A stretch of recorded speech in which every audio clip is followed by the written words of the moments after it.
and the whole circle goes on. Please, let's make it open so that there'll be no. And the truth is, I wanted to give an example about a friend of mine who was a lawyer. She was having this open relationship with her boyfriend, an engineer. Really very happy. Oh. For over 10 years, the day they decided to be like, oh no, we are not doing this anymore. Let's be prim and proper. Let's go to church and do the right thing. Let's go to court. The marriage lasted just 1 year, 6 months. And I kid you not. She's actually a very popular person in Nigeria. She's an activist. So, had it been not for this religion thing, I think a lot of people would have actually been very cool with sticking with more than one partner. Because even that's why the Muslims, they thrive. The Islamic persons, they thrive with lots of women and the women who want to be with so many other partners. And they all live happily ever after. They even have longer relationships than even we, as a Christian that is monogamous. It shows that we were not actually God did not create us to make us maybe one person. I'm not saying what is not but I'm just saying. Right, okay. Let's hear from Rose. No, and a big fat no. I think sort of there's a big difference between some of these cult type relationships that they have in America where the man has several wives. That's different to people who say over here are having an open marriage. And they're having an open marriage pure and simply because they want to go and have sex with loads of people. It's got nothing to do with feelings or anything like that. It's to do with them wanting to have sex with other people. And does that make them bad people? Well, I'm not going to judge that. But I just think they are in the minority. There's my buzzer going. They are in the minority. But what we need to focus on here is that there are a lot of marriages and people in marriages where they've been blissfully happy for many, many years and wouldn't have dreamt of wandering or going, yes, of course, you see lots of good-looking people. I think he's a good-looking guy. It doesn't mean to say you want to go and jump into bed with them or because you've committed yourself to this one person and you've both made these vows and you've committed. And I think sort of if you get bored in the middle of all of that, then I just think end the marriage. Don't start going and thinking it's okay then to have a relationship with Joe and Bob and Trevor and Emmy and all those people. Don't think it's okay to do that. It's okay if you're single, do whatever you want. But once you've committed to that person, please try your very best to make it work. And but you're always going to find, kinky people who want to go and visit women in dungeons and get beaten up and things like that. You're always going to have people like that. And whether they are the people that are ultimately in some of these marriages, apart from the book that you've just read, more, I think you just said, apart from that, there are going to be the odd ones. But I think in general, I think it's a very dangerous ground to go down. And I'm speaking from somebody who has, I've got 4 sisters, 5 brothers, and all my sisters have all been married to the same person all their life, 50 years plus. Some couple of sisters, they've been the only boyfriend. They never went out with anybody else. They liked that boyfriend for 2 years before they got married, and they've stuck with them. I'm the one that's been round the round the roads and everything like that. Yeah. I'm the one that's sort of like divorced and had my fun here, there, and everywhere. But I would never get married again. Yeah. I would never get married again. Yeah. Because there's some people, marriage, they just want, I know some people who've been married 2 and 3 times. Can't understand it.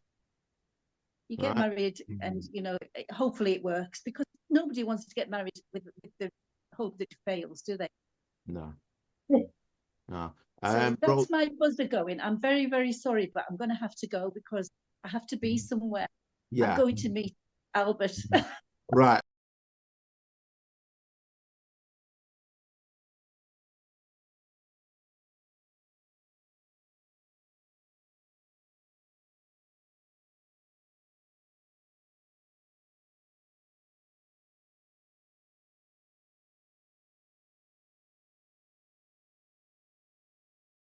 sorry, but I'm going to have to go because I have to be somewhere.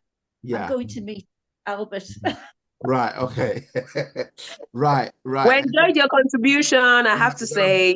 We're gonna have to Oh, thank you say very much. bye Thank you to very much, Rose, Phantom. and I hope we Thank see you next week, Rose. Yeah. Sure. Yeah, maybe. I don't know. Thanks for your contribution, Rose. Very good. Yeah. Okay. Excellent. Thank you. All right. Take care. All right. I'll Bye, watch Rose. it. Bye. Bye-bye. Thanks a lot. Bye-bye. Yeah, so I believe Dr. Gladys has she had her hands up. See what she's got to say. Well, no, that was a mistake, but really nothing much to say. I just wanted to mention something though. Open marriage is dependent on a lot of emotional complexities that no one human can actually, take care of. The kind of communication that it demands is challenging, and the boundaries that is set. And that's why you see it doesn't last long. You can't see such relationships lasting for a very, very, very long time. It doesn't work for most of those who often will say they like it, and then you come back a few years down the line and they have so much to say about why it's not working. And then there's the social stigma too. Let's not forget, there's the social stigma that comes with it. It is not a norm that is accepted by society, family, friends, and so the complexities involved in it does not make it a worthwhile venture, if it is one. It is a venture. Yeah. Well, back to you, bro. Well, yes. I mean, as I say, we could all be a bit ambivalent about it. I suppose I can see pros, positives, and I can see cons. I think ultimately we would all personalize an attitude, a view of this to ourselves and our own personalities. Really, I think for my part, although I was divorced a few years ago, not by my wife, because she met somebody else. So I don't think I would have actually gone for a divorce, but that's what happened. But I think I can see the difficulties of one person providing throughout life most, or certainly not all, of the needs of your partner. And I just worry sometimes that monogamy can become monotony. Although I agree with Dr. Gladys, people have long marriages and they seem very happy. My experience of talking to friends who've been married a short while or a long while is that if they confide things in you, they are prepared to say they have certain issues, that they're not happy with this in their relationship, or that doesn't get answered, or they might be ignored.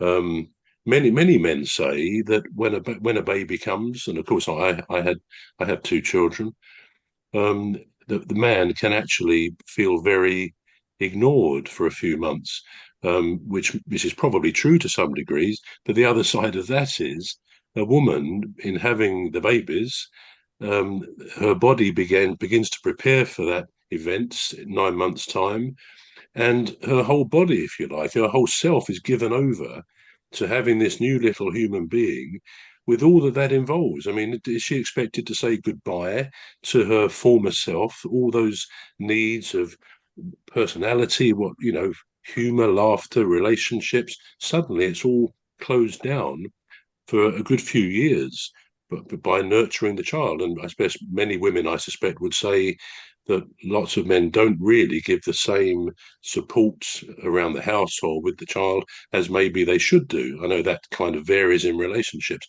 So I can see both sides of it from a man's point of view, and he will need reassurance when a new little life comes into the family that he is still desired, as the woman will, because she will feel, her post-baby body is not what she was and not what she wanted. So that reassurance is vital on both sides. And I guess sometimes an individual might find that from another friend. I mean, who's to say any married person doesn't have friends in the opposite sex? It does happen sometimes.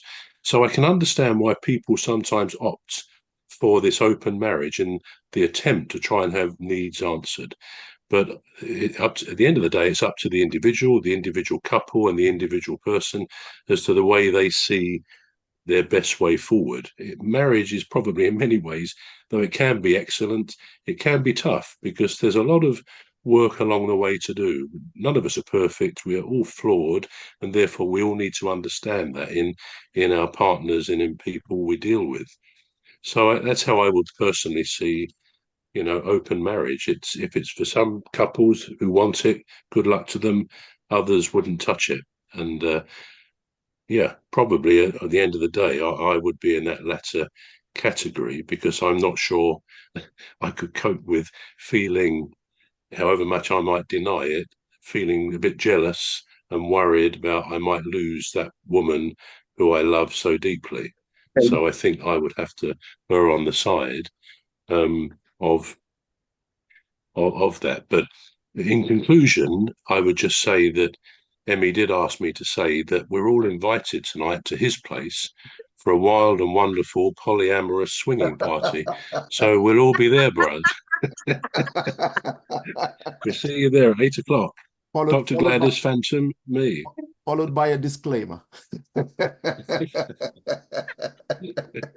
Not in small prints, bold print disclaimers. Yeah. Right. This is all we have time for. Sadly. Oh, that was going really well. But yeah, so I don't know if Phantom, have you met Dr. Etim before, Gladys? No, this is the first. So there you go. So Phantom is a barrister at law, and Gladys is a doctor. So yeah, so I suppose you can just Nice to meet you, ma'am. Yeah, you can grab each other's telephone numbers and chat away. Yeah, you can compare hair tips, all that. Right. So, Prof, do you want to do the conclusion this time? Yes, well, I would like to say that it's been great to meet Dr. Gladys for the first time. Brilliant. And I liked very much Phantom's contribution. We've not seen Phantom for a few weeks, so it's great to have you back with us, Phantom. Really is. We're lucky, Emmy, to have two lovely ladies joined us this week, and hopefully with Rose, they'll join us again next week. That'll be really good, because it's made for a very good discussion, I think. So anyway, hope you